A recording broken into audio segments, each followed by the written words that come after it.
You expect brutality at the end of a war. What surprised these women was something quieter and far more unsettling.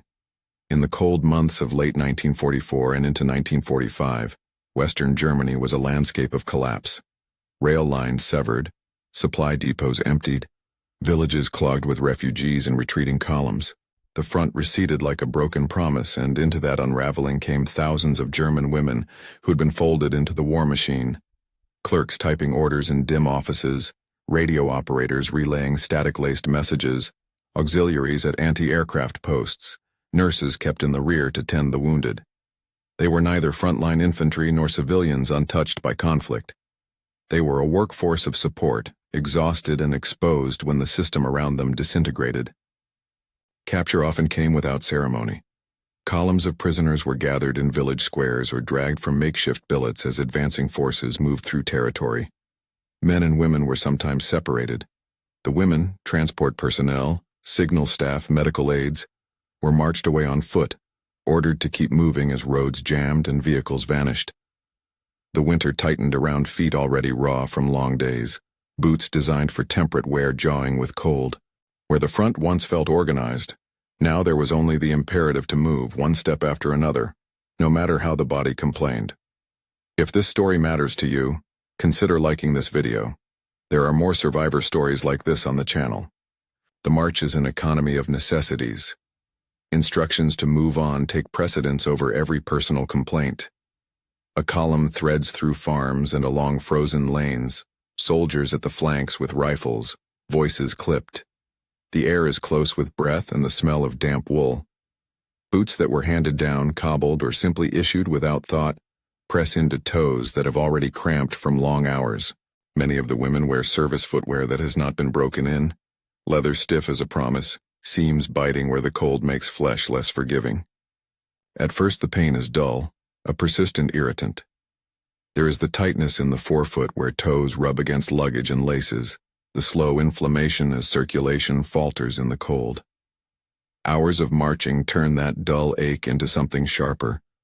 Blisters forming under calluses, thin skin stretched until it gives and tears. Cold preserves wounds in a peculiar way. Blood freezes to cloth and dries into a stiff brown crust that is both sealing and dangerous, masking the soft tissue injury beneath. Socks, when they can be changed, are clinging, damp and heavy. Wool traps heat, but also the smell of iron and the tang of sweat. The progression is clinical in its stages but brutal in its effect. Skin reddens, then puckers. Blisters swell, and under the pressure of each step, rupture. What begins as a hot tenderness becomes raw, the edges of torn skin sharp against leather. Infection is a constant risk where hygiene is impossible and marches stretch for miles. Cold can numb pain while allowing damage to deepen unseen. In some cases, the trauma is compounded by frostbite risk where boots are inadequate, and time outdoors is measured in days, not hours. Small fissures can become lasting damage. Toes swell, circulation falters, and the body begins to whiten around injured tissue. When the march advances, some women simply fall behind. They sit on the roadside with legs drawn close, face slick with cold. Others try to hide their injuries, slipping a hand into a boot to press at a blister to keep the wound from leaking in public. There is shame in visible failure compounded by a wartime rhetoric that promised heroic endurance. For many, expectation had been molded by propaganda and rumor. That capture would mean humiliation, violence, retribution. They brace mentally for cruelty. And then, at a roadside, the column changes course because guards notice. Men at the rear, watching a cluster of prisoners who will not rise, radio back or step forward. The orders shift. The march is halted earlier than planned. There is no flourish, no formal declaration. What happens is practical and immediate. A barn door thrown open, the smell of hay and animals rising to meet the wind, a field turned into a holding area. Straw is swept into a corner. Blankets are passed hand to hand. The space is improvised, quiet except for the scrape of leather and the quick business of caregiving. Observers of the scene would describe it as efficient rather than tender. Guards and medics move with purpose. Boots are pried off with impatient hands. Socks are cut away when they will not come. The first sight that meets the hands of a medic is the soft, alarming smell of compromised skin mingled with damp fabric. Where a wound has been hidden by frozen dirt and soaked wool, the act of removal unveils the injury fully. The raw tissue, the ragged edges of broken skin, the slow seep of old blood into the fibers. One woman later described what she found when her sock came off. When we stopped, I could feel my sock sticking to my skin. That single image, socks glued with blood and warmth, captures the intimate, humiliating reality that every medic there saw. The response is a sequence of small, pragmatic interventions. Antiseptic is poured or swabbed. The sting of it is sharp in the cold air. Dead or frozen tissue is gently removed where needed. Blistered skin is trimmed back or left to heal under protection. Bandages are wrapped with functional tightness, not ceremony. Straw provides insulation. Blankets, however thin, keep shivers at bay. And crucially, where German footwear is rigid and ill-fitting, American boots, oversized and heavy, are offered in exchange, their soles softer, their shape more forgiving to a swollen toe. It is tempting to imagine grand motivations behind these acts, to read them as moral statements. The evidence in the accounts resists such simplification. What is observable are gestures aimed to restore mobility and prevent immediate deterioration, to stop bleeding, to ward off infection, to enable prisoners to walk again. There is no recorded speechifying, no declaration of contrition for the larger violence of war. There is antiseptic, the practical distribution of clothing, the adjustment of straps and laces so that feet can bear weight without tearing anew. It is, in the starkest sense, a logistic response to a medical need discovered en route. For the women who received that care, the experience had layered effects. First, there was a raw disorientation. Many had been prepared, by news, by rumor, by the steady machinery of wartime messages, to expect the worst. The tenderness of practical help confounded that expectation. Gratitude arrived wrapped with suspicion.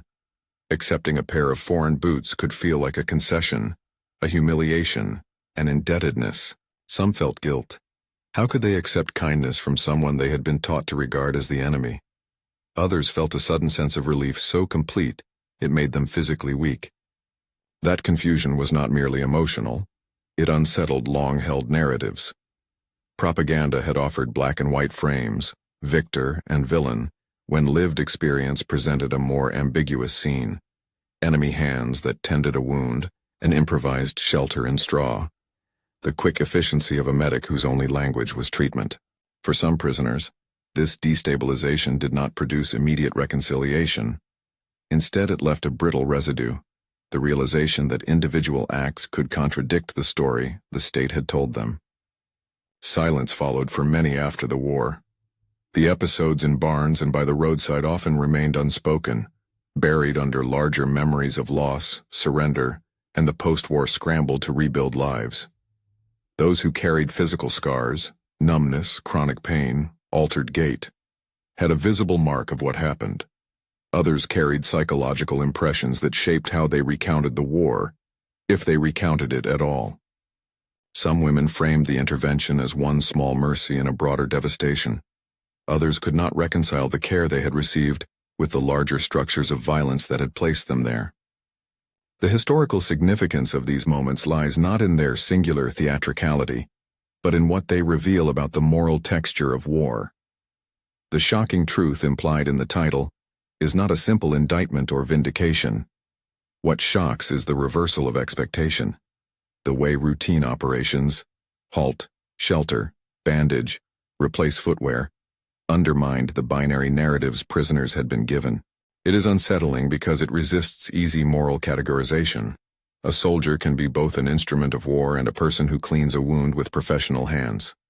Small acts of care do not erase the larger context of violence, nor do they absolve any party of responsibility for suffering.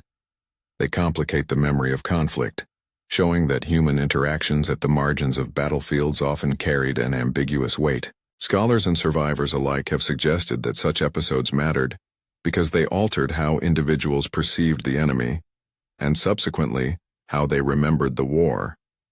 A practical intervention can become a lasting touchstone in a life otherwise dominated by loss and chaos. For some survivors, the oversized boots, the smell of antiseptic, the roughness of straw, these details remained in memory as clear and contradictory as any heroic tale. For others, the memory was a quiet, private thing, barely spoken and only hinted at in family stories or the occasional memoir. It is important to resist broad extrapolations. These accounts do not support claims that all American soldiers behaved alike, nor do they suggest an institutional policy aimed at compassion as a defining characteristic. They offer instead a set of observed actions in particular places at particular times, decisions taken in the moment by individuals or small teams faced with visible need. Those actions had real consequences for the women who received them, both physically and psychologically. In the end, the shocking truth is a lesson in complexity. War compresses human behavior into stark choices and minute, improvised acts. The scenes in barns and on frozen roads, medics cutting away socks, bandages wound tight, foreign boots stepping over packed straw, are not episodes that fit neatly into victory narratives or into accounts of atrocity. They are instances where the mundane requirements of care intersected unexpectedly with the ideological frameworks that had sent these women to the rear in the first place. What remains is the memory, the women who kept silent, the ones who limped through life with a toe that never quite warmed, the single sentence one recalled at the edge of a long life. When we stopped, I could feel my socks sticking to my skin. That image holds the contradiction. It is intimate, bodily, shameful, and true. It points to suffering and to the modest human response that, for a brief moment, interrupted the expected script of cruelty. If this account moved you, share it and subscribe for more survivor histories.